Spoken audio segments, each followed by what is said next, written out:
शरद पवारांनी दोन पत्ते टाकले। ते असे पडलेत की मोठमोठे राजकीय पंडित सध्या डोकं खाजवत असतील। कारण एकीकडे अजित पवारांच्या राष्ट्रवादीशी विलीनीकरण होणार का या प्रश्नावर पवारांनी थेट प्रश्नच येत नाही असं उत्तर दिलं। पण त्याच पवारांनी मोदींना बारामतीत येण्याचं आमंत्रण दिलंय। त्यामुळे पवारांची नेमकी खेळी काय हे भल्या भल्यांना कळेना झालंय। एकीकडे दोन्ही राष्ट्रवादीचे नेते महायुती आणि एनडीएच्या नेत्यांच्या ज्या पद्धतीने भेटीगाठी करतायत त्या पद्धतीने जर राज्यात नक्कीच काहीतरी मोठं घडणार असे थेट संकेत मिळत असताना पवारांचे बोल आणि नेत्यांचं वागणं काही मॅच होत नाहीये। राष्ट्रवादीत नेमकं काय घडतंय पाहूयात या व्हिडिओतून। नमस्कार, मी संदीप आणि तुम्ही पाहता एलएस मराठी। कधी काय करतील याचा नेम नाही, हाच पवारांचा कोअर गेम आहे। देशाचे पंतप्रधान नरेंद्र मोदी हे आगामी काळात बारामती दौऱ्यावर जाण्याची दाट शक्यता निर्माण झाली आहे। त्यांना हे निमंत्रण दस्तूरखुद्द राष्ट्रवादी काँग्रेस पक्षाचे अध्यक्ष ज्येष्ठ नेते शरद पवार यांनी दिलंय। शरद पवारांच्या अध्यक्षतेखाली कार्यरत असलेल्या बारामतीमधील नामांकित विद्या प्रतिष्ठान या शैक्षणिक संस्थेच्या संकुलात भगवान गौतम बुद्धांचा एक अत्यंत भव्य आणि देखणा पुतळा उभारण्यात येतोय। या पुतळ्याचं अनावरण देशाचे पंतप्रधान नरेंद्र मोदी यांच्या हस्ते व्हावं अशी इच्छा शरद पवारांनी व्यक्त केली आहे। त्या संदर्भातील अधिकृत निमंत्रण पत्र देखील पंतप्रधान कार्यालयाला पाठवण्यात आलंय। या नव्या घडामोडींमुळे महाराष्ट्राच्याच नव्हे तर देशाच्या राजकीय वर्तुळात प्रचंड खळबळ उडाली आहे। विविध प्रकारच्या चर्चांना उधाण आलंय। बारामतीतील विद्या प्रतिष्ठानच्या विस्तीर्ण आणि निसर्गरम्य आवारात असलेल्या नक्षत्र गार्डनमध्ये भगवान गौतम बुद्धांच्या या पुतळ्याचं काम अत्यंत वेगानं सुरू आहे। हा पुतळा केवळ त्या परिसराचं सौंदर्यच वाढवणार नाहीये तर तो या संस्थेच्या शांतता आणि ज्ञानाच्या मूल्यांचं प्रतीक ठरेल अशा पद्धतीनं त्याचं डिझाईन तयार करण्यात आलंय। या संपूर्ण प्रकल्पाच्या कामाची गती आणि दर्जा तपासण्यासाठी स्वतः शरद पवारांनी नुकतीच बारामतीला भेट दिली। त्यांनी नक्षत्र गार्डनमध्ये जाऊन सुरू असलेल्या कामाची अत्यंत बारकाईनं पाहणी केली। यावेळी त्यांच्यासोबत संस्थेचे पदाधिकारी, अभियंते आणि स्थानिक नेते उपस्थित होते। शरद पवारांनी कामाच्या ठिकाणी उपस्थित असलेल्या कारागिरांशी संवाद साधला आणि कामाच्या सद्यस्थितीचा आढावा घेतला। हा प्रकल्प वेळेत आणि अत्यंत दर्जेदार पद्धतीने पूर्ण व्हावा यासाठी त्यांनी काही महत्त्वपूर्ण सूचनाही प्रशासनाला दिल्या आहेत। पंतप्रधान नरेंद्र मोदी यांच्या या संभाव्य बारामती दौऱ्यासाठी ऑक्टोबर महिन्यातील 2 महत्त्वाच्या तारखांचा विचार करण्यात आलाय।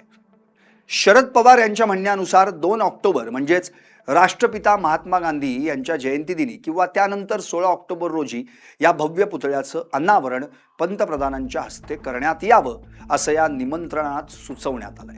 2 ऑक्टोबर ही तारीख अहिंसा आणि शांततेचा संदेश देणारी महात्मा गांधी यांच्याशी जोडलेली असल्यानं त्याच दिवशी भगवान गौतम बुद्धांच्या पुतळ्याचं अनावरण होणं अत्यंत औचित्यपूर्ण ठरेल असा एक मतप्रवाह आहे। मात्र जर काही कारणास्तव 2 ऑक्टोबर रोजी पंतप्रधानांचा दौरा शक्य झाला नाही तर 16 ऑक्टोबर हा दुसरा पर्याय म्हणून समोर ठेवण्यात आलाय।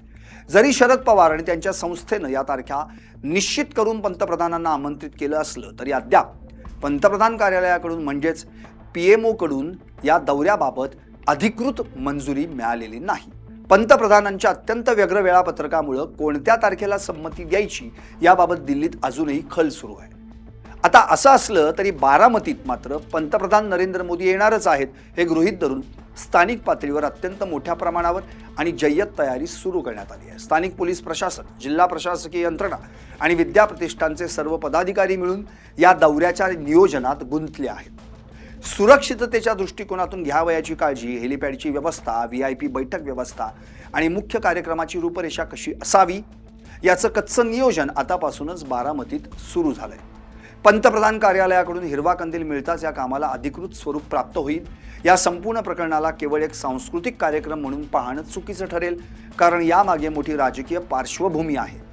काही दिवसांपूर्वीच दिल्लीत ज्येष्ठ नेते शरद पवारांनी पंतप्रधान नरेंद्र मोदींची एका खाजगी आणि अत्यंत महत्त्वाच्या बैठकीत भेट घेतली होती। या बैठकीत देशातील शेतकऱ्यांचे प्रश्न, महाराष्ट्रातील विविध प्रलंबित विकास कामं आणि सहकार क्षेत्रातील अडचणींवर विस्तृत चर्चा झाल्याचं सांगण्यात आलं होतं। या दोन्ही ज्येष्ठ नेत्यांच्या दिल्लीतील भेटीनंतर लगेचच शरद पवारांनी पंतप्रधान मोदींना बारामतीत येण्याचं आणि तेही स्वतः अध्यक्ष असलेल्या संस्थेच्या कार्यक्रमाचं निमंत्रण दिल्यानं राजकीय विश्लेषकांच्या भुवया उंचावल्या आहेत। महाराष्ट्राच्या राजकारणात सध्या सुरू असलेल्या वेगवान घडामोडी आणि आगामी काळातील निवडणुकांचे पैलू लक्षात घेता या 2 मोठ्या नेत्यांचे एकाच मंचावर येणं हे अनेक नव्या समीकरणांना जन्म देऊ शकतं अशी दाट शक्यता वर्तवली जाते। कारण अलीकडंच पवारांच्या राष्ट्रवादीच्या एनडीएत जाण्याच्या चर्चा जोर धरतायत. आता पवारांनी विलिनीकरणाचं उत्तर नाही असं दिलं असलं तरी वेगळा गट म्हणून आपल्या राष्ट्रवादीसाठी मोदींसोबत मोठं डील केलंय का, असाही प्रश्न अनेकांना पडलाय. बारामती नेहमीच शरद पवार आणि त्यांच्या कुटुंबाचा अभेद्य बालेकिल्ला राहिलाय. या भूमीतून त्यांनी महाराष्ट्राच्या आणि देशाच्या राजकारणाची अनेक सूत्र हलवली आहेत. विद्याप्रतिष्ठान ही केवळ एक शैक्षणिक संस्था नसून बारामतीच्या आधुनिक विकासाचा आणि पवारांच्या शैक्षणिक दूरदृष्टीचा तो एक जिवंत पुरावा आहे. अशा अत्यंत महत्त्वाच्या संस्थेमध्ये देशाच्या पंतप्रधानांना आमंत्रित करून शरद पवारांना पुन्हा एकदा सर्वांना आश्चर्याचा धक्का द्यायचा आहे का, किंवा तो दिलाही आहे? यापूर्वीही 2015 मध्ये पंतप्रधान नरेंद्र मोदींनी बारामतीचा दौरा केला होता आणि त्यावेळी त्यांनी शरद पवार यांच्या कृषी विज्ञान केंद्राच्या कार्यक्रमात हजेरी लावली होती. त्या कडूगोड आठवणी अजूनही ताज्या असताना आता पुन्हा एकदा भगवान गौतम बुद्धांच्या पुतळ्याच्या निमित्तानं हा ऐतिहासिक योग जुळून येण्याची शक्यता निर्माण झाली. जर पंतप्रधान मोदींनी हे निमंत्रण स्वीकारलं आणि ऑक्टोबर महिन्यात ते बारामतीत आले तर हा सोहळा महाराष्ट्राच्या राजकीय इतिहासात एक मैलाचा दगड ठरेल यात शंका नाही.